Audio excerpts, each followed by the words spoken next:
Hello বন্ধুরা, আসসালামু আলাইকুম। সবাই কেমন আছেন? আমি আলহামদুলিল্লাহ ভালো আছি আপনাদের দোয়ায়। তো আজকে আপনাদের জন্য একটা স্পেশাল রেসিপির ভিডিও নিয়ে চলে আসলাম। রেসিপিটা হচ্ছে কলার শাঁস। এটা অবশ্য সবাই পছন্দ করেন।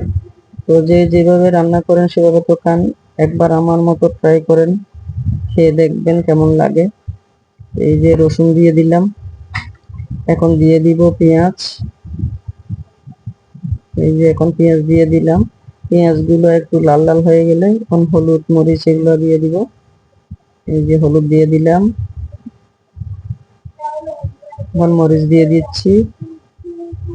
এখন একটু জল দিয়ে এই যে নাড়াচাড়া করে একটু কষিয়ে এখন দিয়ে দিব মসুর ডাল। এই যে মসুর ডাল দিয়ে দিলাম। মসুর ডালগুলো একটু কষাই, তারপর এই যে কলা শাঁসগুলো দিয়ে দিচ্ছি।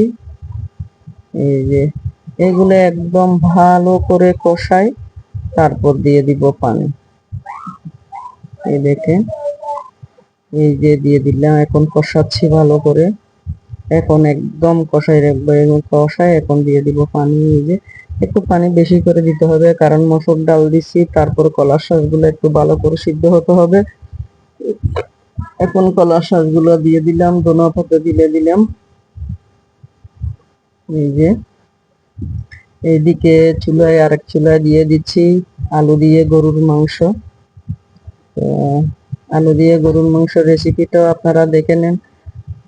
আমার রান্নাগুলা একদম সহজ। আমি তেমন কিছু দিই না, বেশি কিছু। একদম সহজভাবে, মশলাও বেশি খাই না, কারণ গরমের দিন একটু মশলা কম খাওয়া ভালো। তো রেসিপিটা সবাই ভালো করে দেখেন, একবার ট্রাই করবেন। আপনাদেরটা না খেয়ে একবার আমারটা একটু ট্রাই করে দেখবেন। যদি স্বাদ না লাগে আমাকে বলবেন, বুঝছেন? এই দেখেন কিভাবে রান্না করতেছি। আমি কিন্তু এখানে একটু কাঁচা লঙ্কা দিছি, কাঁচা লঙ্কা দেওয়াতে একটু কালারটা এরকম আসছে। কাঁচা লঙ্কা দিলে গরুর মাংসের মধ্যে আলাদা একটা স্বাদ আসে, কারণ ঝাল ঝাল ভাবটা আসে। আমি গোলমরিচ থাকলে গোলমরিচও দিই, আর গোলমরিচ না থাকলে একটু কাঁচা লঙ্কা দিই।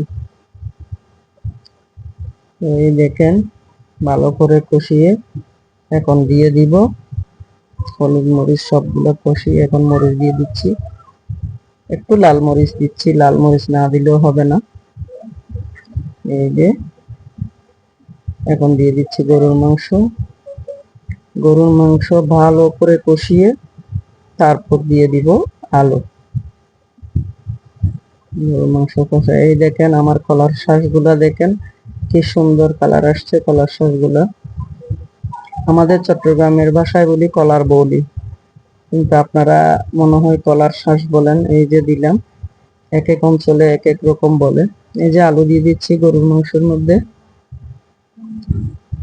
এখন এগুলা আরেকটু কষিয়ে তারপর দিয়ে দিব পানি, পরিমাণ মতো পানি দিয়ে দিব। এই যে পানি দিয়ে দিলাম। তো আমার রান্নার অনেকেই রেসিপিটা এই জিনিসটা কেমন চিনে লাগলো না। আপনাদের এখন তারা জানাবেন কমেন্টে কমেন্টে। ভাই এটা কি? যদি এটা ভালো তো কোনো লাগে সময় শেয়ার দেখি না, করে এটার দিয়ে নাম পাশে কি? থাকবেন। তো চাইলে এখন আমি সবাই এটার নাম সুস্থ বলে দিতে থাকবেন, পারতাম, ভালো কিন্তু আমি থাকবেন। কমু না। অন্য তো যারা আরেকদিন যারা এটার আরেকটা নাম জানো রেসিপি নিয়ে কমেন্টে চলে লেখা আসবো যাও, আপনাদের আর যারা সামনে। জানো না ওইখান সেই থেকে শিখে পর্যন্ত নাও। সবাইকে আল্লাহ হাফেজ।